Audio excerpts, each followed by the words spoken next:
போகிறோம். நம்ம வானதியக்கா வந்தாங்க, எந்த வக்பு சட்டம் இருக்குல்ல, இது எதுக்குன்னு கேட்கல.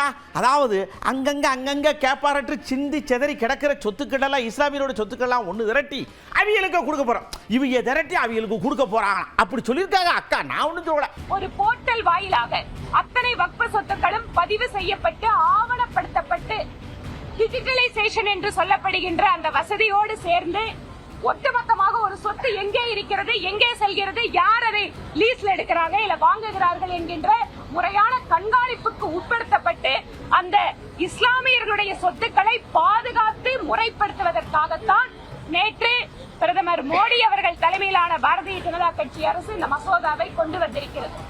ஆனால் மத நம்பிக்கைகளில் தலையிடக்கூடாது என்று சொல்கின்ற திராவிட முன்னேற்ற கழகத்தினுடைய அரசு இன்று வரை இந்து கோயில்களுடைய சொத்துக்களை, கோயில்களை நிர்வாகம் செய்து கொண்டிருக்கிறது.